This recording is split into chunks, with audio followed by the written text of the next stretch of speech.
Praise God. Hallelujah. Glory to God. God is good all the time. And all the time, God is good. Nung last Sunday, ang tinalakay natin ay Matthew chapter 2. At ito ang mga pantas na naghanap kay Jesus sa pamamagitan ng tala. At naabutan nila na si Jesus ay nasa piling ng kanyang ina na bata na at hindi na isang sanggol. At si Jesus ay 2 taong gulang na. Ang batang ito ay hindi ordinaryong bata sapagkat siya nga ang tagapagligtas ng buong sangkatauhan. At ipinakita ito sa pamamagitan ng mga regalo ng mga pantas na ginto, myrrh at saka frankincense. At hindi sa pamamagitan ng regalo na pambata, hindi sa pamamagitan ng laruan, ng diaper, hindi sa pamamagitan ng ganitong klaseng mga regalo. Sapagkat si Jesus bilang bata ay hindi ordinaryong bata. Siya ay Diyos na nagkatawang tao mula sa langit at siya ay tinawag na Emmanuel. Ibig sabihin, God is with us. Ang Diyos ay nagkatawang tao at siya nga ay si Jesus na magliligtas sa buong sangkatauhan sa lahat ng uri ng kanilang kasalanan. At sila ay ililigtas niya at pagkakalooban niya ng buhay na walang hanggan. So, dito sa Matthew chapter 3 na ating tatalakayin ngayon ay patungkol naman kay John the Baptist na lingkod ng Diyos bilang siya ay tagapaghanda ng daraanan ng Panginoong Hesukristo. Siya ay tagapangaral ng pagsisisi ng mga tao bilang inihahanda niya ang daan ng tagapagligtas na walang iba kundi si Jesus. At dito sa mga talatang babasahin natin ay nagpapakita na si John the Baptist ay isang lingkod ng Diyos na matapang. At sinisinsala niya ang mga Pariseyo, ang mga pare, sa kanilang mga maling paniniwala na nabubuhay sa pagkukunwari, nagtuturo, nangangaral ng salita ng Diyos, pero hindi ipinamumuhay. Hindi ginagawa yung kanilang mga itinuturo kung hindi nagbibigay pa ng paghihirap sa mga tao sapagkat ipinapasa nila sa mga taong pinapangaralan nila ang mga tungkulin at mga gawain na sila naman ay walang ginagawa. Kung hindi nagtuturo lamang at walang ibang ginagawa kung hindi mamuna,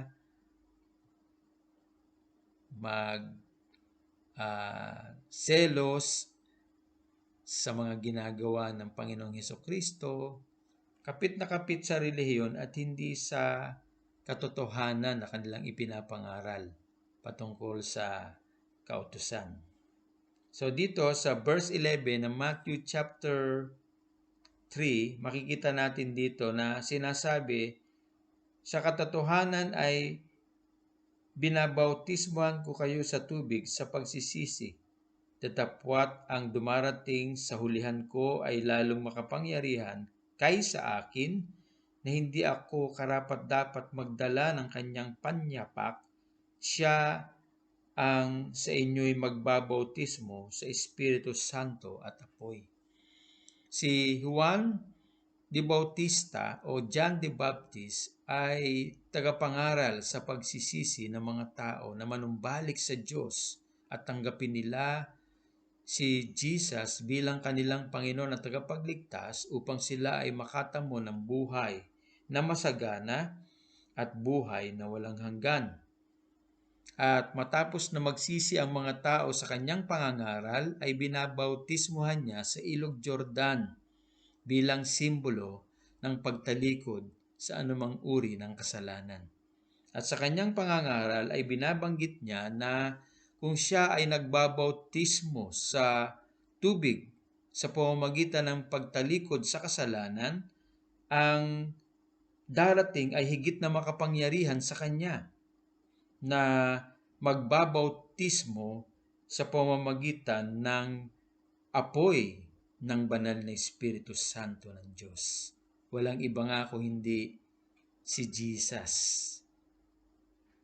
bilang tagapagligtas na magbabautismo sa pamamagitan ng Espiritu Santo ng apoy ng pagbabago ng buhay ng isang tao at mabubuhay ng may kabanalan at susunod ng totohanan sa mga alituntunin ng salita ng Diyos na nakasulat sa Biblia.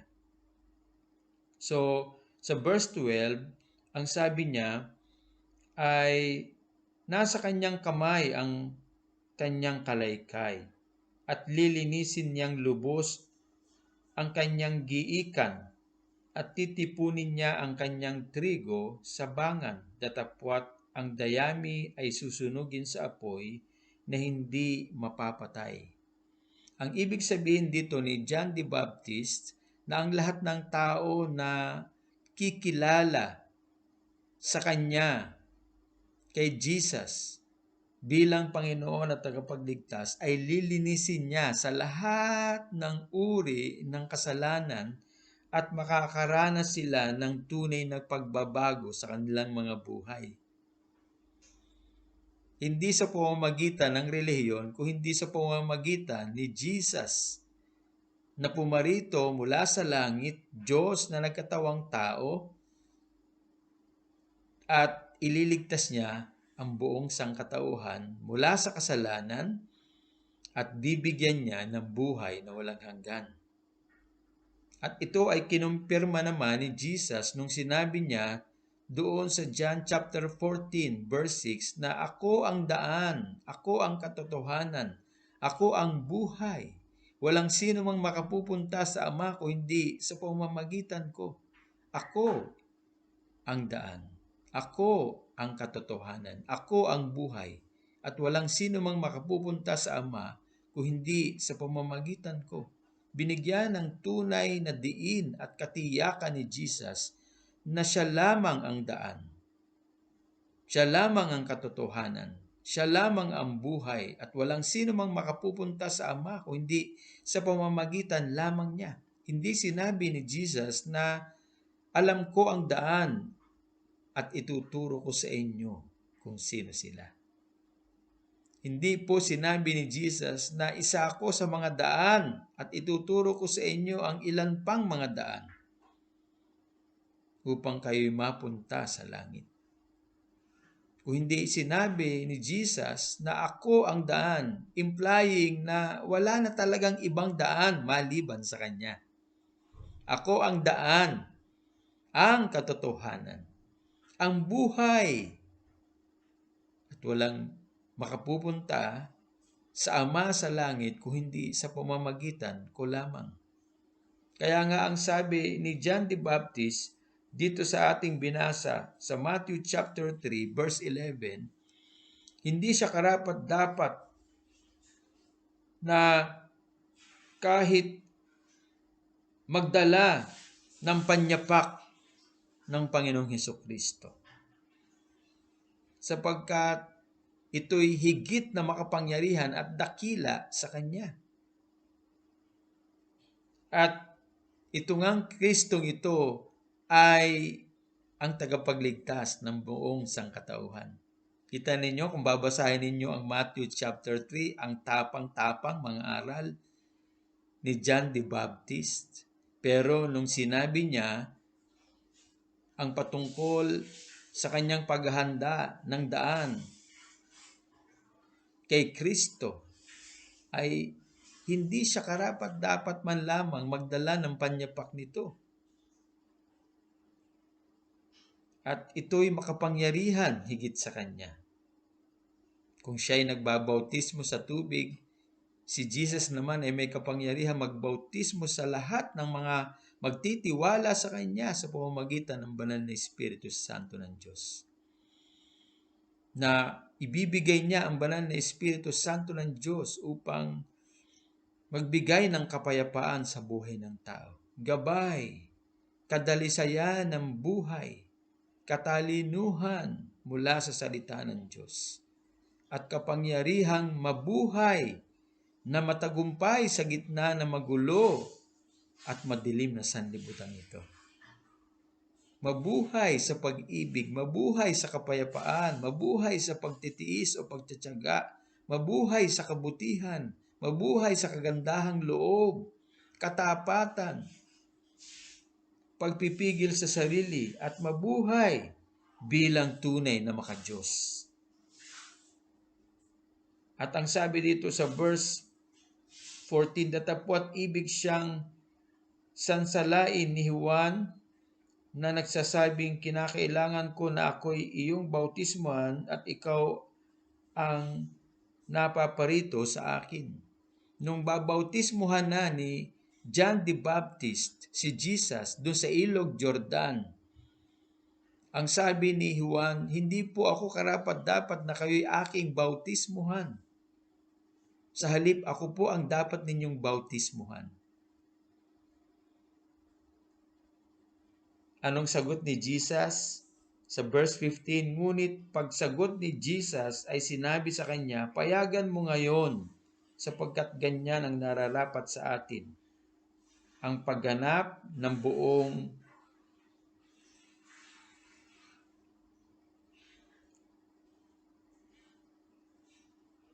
katuwiran na magkagayoy pinayagan niya siya. So, ang pagbabautismo sa tubig ay napakahalaga. Ito ay nagpapakita ng pagtalikod sa kasalanan.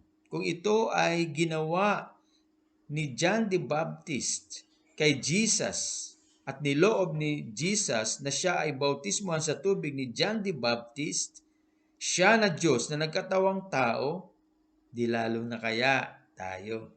Kaya nga, di ba nagkaroon tayo ng water baptism sa pagkilatan na nagsisimbolo ng pagtalikod sa kasalanan, at ang paglubog sa tubig ay pagkamatay sa sariling kalooban, ngunit ang pagbangon mula sa tubig ay muli namang pagkabuhay na may bagong buhay na buhay ng Panginoon, na handang tumalima sa kanyang mga salita at sundin ang kanyang kalooban.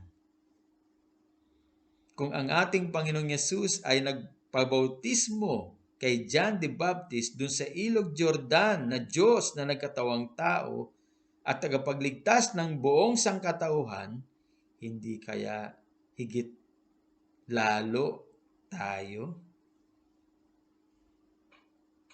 Higit kaya tayong lahat na ang baptism sa tubig ay nagsisimbolo ng pagtalikod sa kasalanan bilang tayo ay patay na sa ating mga sarili, at ang pagbangon mula sa tubig ay panibagong buhay, na ang buhay na ito ay inialay sa Diyos bilang banal at handang sumunod sa kanyang kalooban, na magdadala sa atin sa buhay na walang hanggan. Amen? Sa verse 16, at nang mabautismohan si Jesus, pagdakay umahon sa tubig, at narito, nangabukas sa kanya ang mga langit, at nakita niya ang Espiritu ng Diyos na bumabang tulad ng isang kalapati at lumapag sa kanya. It was a confirmation nung binautismohan ni John the Baptist si Jesus. Nagbukas ang langit at bumaba mula sa langit ang banal na Espiritu Santo at pinuspos nito si Jesus at nanatili sa kanya. Nanahan sa kanya. Kaya nung si Jesus ay naririto sa lupa bilang tao, siya ay puspos ng kabanalan ng Espiritu Santo ng Diyos. At siya ay gabay ng Espiritu Santo ng Diyos. Gabay sa katalinuhan, gabay sa kapayapaan, gabay sa pamumuhay ng may tunay na katagumpayan laban sa anumang pwersa ng kadiliman sa mundong ito. Kapangyarihang magpagaling ng mga may sakit, kapangyarihang magpalaya na inaalipin at inaalihan ng mga demonyo, kapangyarihang magpalaya ng mga taong nabubuhay sa kasalanan at punong-puno ng bisyo. Kaya lahat ng tao sa paligid ng ating Panginoong Yesus na mga may sakit ay gumagaling. Lahat ng may sakit ay dinadala sa kanyang harapan at pinagagaling ng Espiritu Santo sa pamamagitan ng pagkatao ni Jesus. At lahat naman ng mga inaalipin o inaalihan ng mga masasamang espiritu ay lumalaya sapagkat ang banal na Espiritu ay kumikilos na makapangyarihan sa buhay ni Jesus bilang tao na mula sa pagka-Diyos. Kung kaya tayo rin bilang tao, kung tayo ay mapupuspos ng banal na Espiritu Santo ng Diyos, walang mahirap at walang magiging imposible sa atin. Makapagpapagaling tayo ng mga may sakit. Makapagbibigay tayo ng kalayaan mula sa mga naaalipin ng kadiliman. Makapagbibigay tayo ng kalayaan mula sa mga naaalipin ng anumang uri ng bisyo at kasalanan sa madilim na sanlibutan ito. Sa pamamagitan ng kapangyarihan ng banal na Espiritu Santo na nananahan sa ating mga buhay, kagaya ng ating Panginoong Hesukristo. Kaya ipinakita at inalimbawa ni Jesus ang buhay natin ng may katagumpayan. At mamamalas natin na kung papaanong mabuhay ng may katagumpayan, malaya sa anumang kasalanan, malaya sa anumang takot o pangamba, kahit ang naghahari sa mundong ito ay kadiliman at kaguluhan. Hindi tayo maapektuhan, ni takot man lamang ay hindi makapapasok sa ating mga puso. Sapagkat ipinakita ni Jesus ang buhay na matagumpay sa pangunguna ng banal na Espiritu Santo ng Diyos.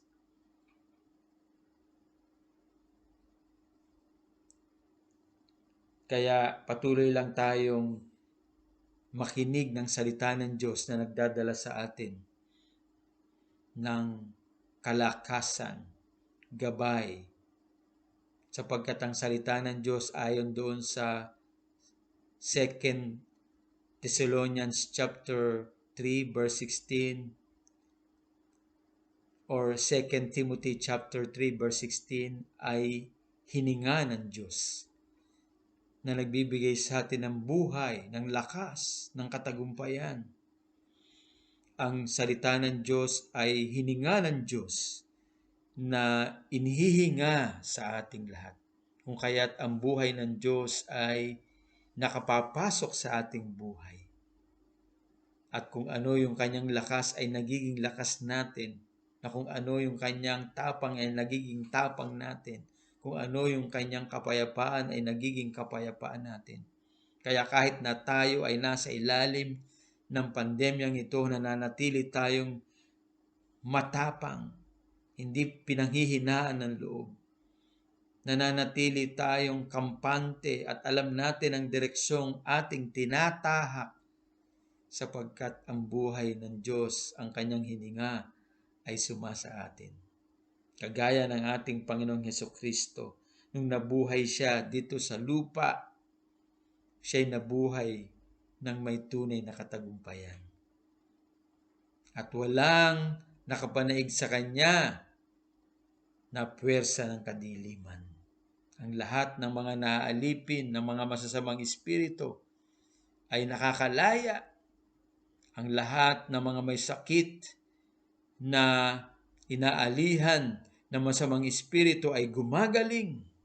Kaya nga ang sabi doon sa Luke chapter 13 verse 17, when Jesus was around, everyone was full of wonders. Everyone was glad because of the wonderful things he was doing. What was that wonderful things? The power of the Holy Spirit na bumaba sa pagkatao ni Jesus nung siya'y binautismuhan ni John the Baptist doon sa Ilog Jordan. Ang sabi ng Acts chapter 10 verse 38, Jesus went around doing good to everyone, delivering those who were oppressed by the devil and healing those who were sick. Healing those who were sick because God was with him. Dahil ang Espiritu Santo ng Diyos ay sumasa kay Jesus bilang tao na mula sa pagka-Diyos na nabuhay ng normal na tao na katulad mo at katulad ko, ay nagpalaya ng mga tao mula sa pagkakaalipin ng mga masasamang espiritu pagkakaalipin ng masasama ng mga espiritu at mga may sakit na inaalihan ng mga demonyo. See, our life would be powerful if we really have the Holy Spirit of God. If we are guided by the Holy Spirit of God through baptism in water. Kung ito ay ipinamuhay ni Jesus, dapat natin din ipamuhay sapagkat ang buhay ni Jesus ay ating buhay. Kung paanong nabuhay si Jesus 2,000 taon nang nakararaan na matagumpay sa mundong ito, ganon din naman na tayo ay nabubuhay sa kasalukuyan sa mundong ito ng may katagumpayan. Walang takot, pagkos may tunay na pagtitiwala sa Kanya, na siya na nagsimula na mabubuting bagay sa atin ang tatapos nito hanggang sa Kanyang pangalawang pagbabalik. Kaya ang pandemyang ito ay walang kapangyarihan laban sa atin. Ito ay pinahintulutan ng Diyos upang ang mga tao ay magkaroon ng realization na ang Diyos lamang ang may kakayanang lumutas nito sa buhay ng bawat isa. Ang Diyos lamang ang may kakayanang mag-ingat sa bawat isa sa atin sa ilalim ng pandemyang ito. Hindi man natin ito nakikita, pero ito'y nakikita ng Diyos. At alam ng Diyos kung paano niya tayo iingatan at ihahatid sa magandang bukas na inihandahan niya sa bawat isa sa atin. Ang sabi ng Jeremiah 29 verse 11, "For I know the plans I have for you, says the Lord. Plans to prosper you and not to harm you. Plans to give you peace and a good future." Mararating natin ng may katiyakan ng magandang bukas na inilaan ng Diyos sa ating buhay.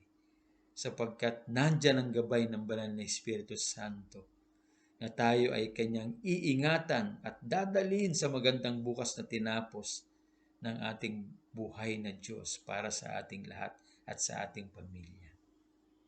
Kaya magtiwala tayo sa Kanya, patuloy tayong mag-aral ng Kanyang salita tuwing araw ng Miyerkules at makinig ng mga salita niyang itinuturo o pinapangaral tuwing araw ng Linggo upang tayo patuloy na lumalim sa pagkakilala sa Kanya at mabuhay tayo kagaya niya na punong-puno ng katagumpayan, kalakasan, pag-asa, at punong-puno ng pagtitiwala sa Kanya na Siya na nagsimula ng mabubuting bagay sa atin ang tatapos nito hanggang sa Kanyang muling pagbabalik. Amen. Kaya tayo manalangin. Amang Diyos, maraming salamat po sa pagkakataong ito na muli po naming napakinggan ang iyong salita na nagbibigay sa amin ng pag-asa, kalakasan, katagumpayan at katiyakan na ikaw po na nagsimula ng mabubuting bagay sa amin ang tatapos nito hanggang sa iyong pong pangalawang pagbabalik. At habang kami nabubuhay ngayon sa mundong ito, Panginoon, kami ay nasa ilalim ng iyong pag-iingat, gabay. Kami ay nasa ilalim ng iyong kapayapaan, kalakasan at katagumpayan, maging ang aming mga mahal sa buhay. Kaya po patuloy niyo po kaming bigyan ng kauhawan sa mga pagtuturo po ninyo mula sa salita niyo sa Biblia. At kami po ay laging makipag-ugnayan sa inyo sa pananalangin, pagpupuri, pagsamba at pamumuhay na nagbibigay ng kaluguran sa inyo pong harapan. Kung papaanong nabuhay na matagumpay ang aming Panginoong Yesus dito sa lupa sa 33 taon ng kanyang buhay, kami po ay mabubuhay din na may katagumpayan kagaya niya.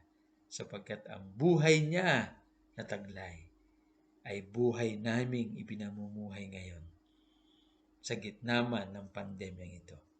Kaya po, we will always come out victoriously because of the life of Jesus in us through the power of the Holy Spirit of the living God.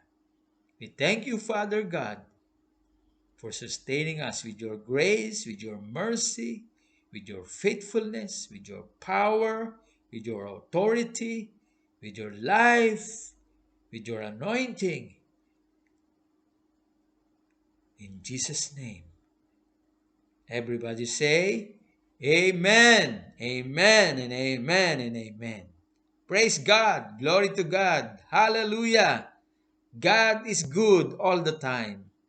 And all the time, God is good. Shalom, shalom, shalom.